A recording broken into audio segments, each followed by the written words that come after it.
It all started like a normal evening. After a long, dull day at work, I got into my car and headed to the nearest supermarket to grab something for dinner. It was around 7. The sun was setting, and the streets were unusually quiet.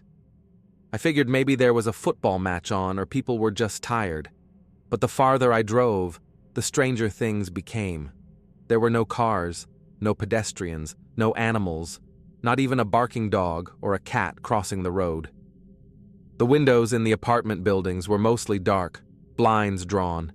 It felt like the city had died. At the supermarket, the same eerie silence. No staff, no security. The shelves were empty, no bread, no canned food, no water. I called out a few times. Nothing. Tried my phone. It worked, but no one picked up. Just endless ringing. Friends, co-workers. No one answered. That's when I knew. I needed to leave. Fast. I got back in the car and started driving to my parents' city about 100 kilometers away. I prayed they were okay. That hope was the only thing keeping me from losing it completely. Night fell quickly. Out on the open road, it felt like someone had turned off the world's light switch. A road I had driven 100 times before now felt unfamiliar. And then I saw it.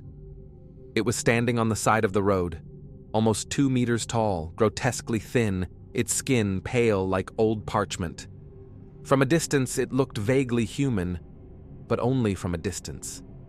Its eyes, 2 glowing white orbs, so bright they pierced the darkness like headlights. As I approached, it suddenly stepped onto the road. I yanked the wheel just in time. The car spun out, veered into the shoulder, but didn't flip. When I looked back, it was gone. Only a dim glimmer flickering in the trees. I floored it the rest of the way. By the time I reached the outskirts of my parents' city, it was dawn, and that's when I saw the military checkpoint, as if it had materialized out of nowhere. Armored vehicles, concrete barriers, men with rifles in full gear. One of them raised his hand. "Stop! Get out of the car! Hands on the hood!" They searched me, checked my ID, scanned the car. Then, after a pause, they let me in. "What's going on?" I asked. "Why is my city empty? What was that thing on the road?" One soldier looked at me for a long moment, then finally said quietly, "We call them the Watchers. They appeared last night, all across the country, maybe the world. Nobody knows what they are. Nobody knows what they want. People vanish.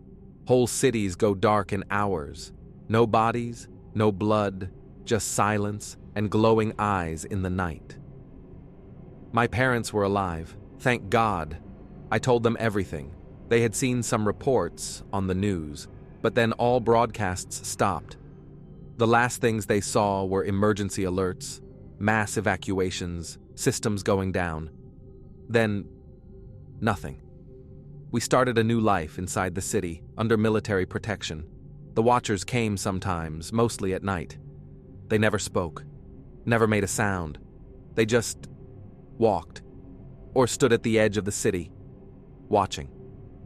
Sometimes they tried to get in, but the soldiers kept them back. A few weeks later, I couldn't take it anymore. I couldn't sit and wait. I enlisted, got a uniform, a weapon. I joined the fight. We patrolled the borders, rescued survivors, mapped out the dead zones. And over time, we began to realize this wasn't an invasion. It was something else.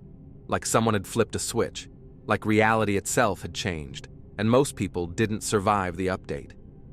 Sometimes I wonder, maybe I fell asleep at the wheel that night. Maybe this is just some nightmare I'm trapped in.